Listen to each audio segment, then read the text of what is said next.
Next question हमें कहता है integration of dx upon x square into x की पावर 4 प्लस 1 की होल पावर 3/4 की वैल्यू हमें बतानी है। तो इसको सॉल्व करने के लिए सॉल्व करें तो यहाँ से हमारे पास x की घात 3 अगर कॉमन निकाल लेंगे, x की घात 3 नहीं x की घात 4 कॉमन निकालेंगे, इसमें x की घात 4 कॉमन निकालेंगे तो x की घात 3/4 है, तो 4 से 4 कट जाएगा, x की घात 3 बाहर लिखी जाएगी, तो x की घात अगर 3 लिखी जा रही है एक्स स्क्वायर से गुणा होगा तो x की घात 5 बन जाएगी। बाकी वैल्यू हमारे पास ये आ गई।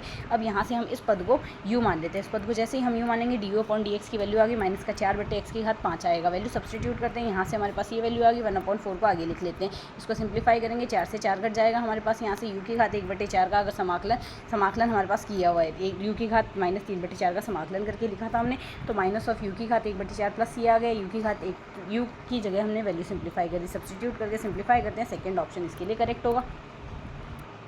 तो इसके लिए हमारे पास सेकंड ऑप्शन इसका करेक्ट आंसर होगा। नेक्स्ट क्वेश्चन कहता है integration 0 to π/2 sin x minus cos x का मॉड dx की जो वैल्यू आएगी वो हमारे पास क्या आएगी। तो अगर इसको सिंप्लीफाई करें हमारे पास वैल्यू बनेगी, यहाँ से हम जानते हैं 0 से π/4 में हमारे पास इसकी वैल्यू नेगेटिव आती है, 0 से π/4 में इसकी वैल्यू नेगेटिव आती है, क्योंकि ग्राफिकली अगर रिप्रेजेंट करें sin x का ग्राफ ये बनता है और cos x का ग्राफ हमारे पास ये बनता है। तो 0 से π/4 में cos x पॉजिटिव ज़्यादा बड़ा आएगा sin x से, तो sin x minus cos x की वैल्यू नेगेटिव आएगी। तो उल्टा लिखेंगे, क्योंकि मोड ऑफ x की वैल्यू जब x लेस देन 0 होता है तो माइनस ऑफ x आती है, अदरवाइज x आती है, पॉजिटिव x आएगी। तो इसके सिंप्लीफाई करेंगे तो ये वैल्यू आ जाएगी, उल्टा हमने लिख दिया cos x minus sin x dx आ गया, π/4 से π/2 में sin x minus of cos x लिखा जाएगा। सिंप्लीफाई कर लेते हैं, इंटीग्रेशन हमने बेसिक कर लिया, बेसिक इंटीग्रेशन करके यहाँ से अपर लिमिट की वैल्यू आएगी 2√2 माइनस ऑफ 1 आ गई लोअर लिमिट से वैल्यू, और माइनस ऑफ सेम केस में इसमें सिंप्लीफाई कर लिया, सिंप्लीफाई करेंगे 2√2 माइनस ऑफ 1 आएगा, 2 × √2 - 1 आएगा। इसका यहाँ से हमारे पास इसका थर्ड ऑप्शन है जो कि करेक्ट आंसर होगा। नेक्स्ट क्वेश्चन कहता है limit n is tending to infinite 1/n² का स्क्वायर रूट